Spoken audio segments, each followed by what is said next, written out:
జిల్లాకు వచ్చిన రోడ్లు, మీ జిల్లాలో కట్టే సాగునీటి ప్రాజెక్టులు, ఈ జిల్లాలో చదువుల కోసం ప్రారంభించుకున్న యూనివర్సిటీలు అన్ని కూడా ఈనాడు అభివృద్ధికి వేదికలుగా మారుతాయి.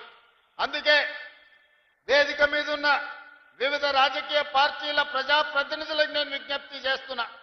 ఎన్నికలు వచ్చినప్పుడు రాజకీయాలు చేసుకుందాం. ఎన్నికలు వచ్చినప్పుడు ఎవరి పార్టీని గెలిపించుకోవడానికి వాళ్ళు ప్రయత్నం చేసుకుందాం.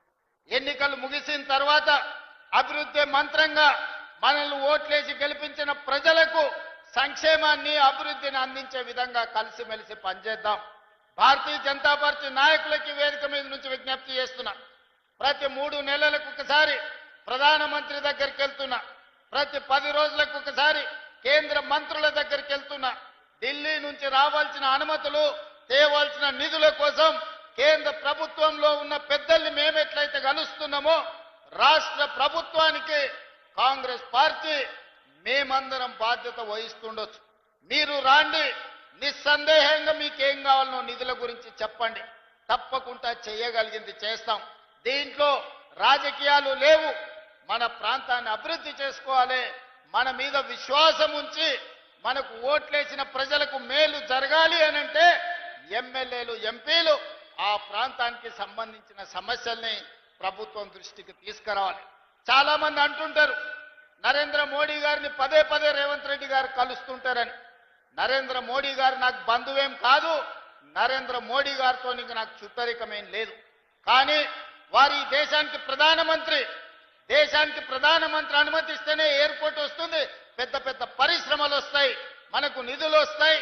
ఇవాళ మనం తుమ్మిడేటి దగ్గర ప్రాజెక్టు కట్టాలి అనంటే మహారాష్ట్ర నుంచి కొన్ని అనుమతులు తీసుకోవాలి. మహారాష్ట్రలో భారతీయ జనతా పార్టీ అధికారంలో ఉంది. ఒకవేళ ముఖ్యమంత్రి గారు మనం అడిగితే, ఒకవేళ ఏదైనా ఆలోచన చేస్తే, నరేంద్ర మోడీ గారు ఒక మాట చెప్తే, అమిత్ షా గారు ఒక మాట చెప్తే మన ప్రాంతానికి మేలు జరుగుద్ది.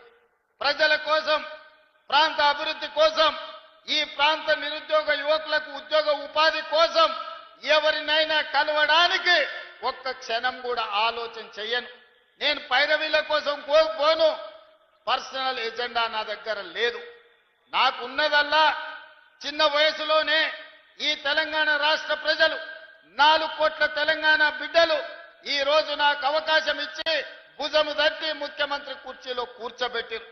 మరి దానికి న్యాయం చేయాల్సిన బాధ్యత నా మీద ఉందా లేదా మీరు ఒకసారి ఆలోచన చేయండి.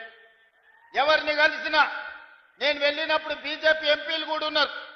నేను వెళ్ళేటప్పుడు నా సహచర మంత్రులను కూడా తీసుకెళ్తున్నా. ప్రధానమంత్రి గారికి ఇవ్వాల్సిన గౌరవం ఇచ్చినాం, అడగాల్సిన అనుమతులు అడిగినాం. ఇవాళ తెచ్చుకోవాల్సిన కొన్ని తెచ్చుకున్నాం. ఇవాళ వరంగల్లో ఎయిర్పోర్ట్ వచ్చింది. ఇవాళ మనకు ఆదిలాబాద్ ఎయిర్పోర్ట్ మంజూరు చేస్తామని చెప్పిండ్రు. ఇవన్నీ మనం అడగకుండా వస్తాయా? 10 సంవత్సరాలు వాళ్ళు అడగలేదు. పెద్దలు చెప్పిండ్రు అడగంది అమ్మాయినా పెట్టదని. కేంద్ర ప్రభుత్వానికి ఎట్లా తెలుస్తుంది?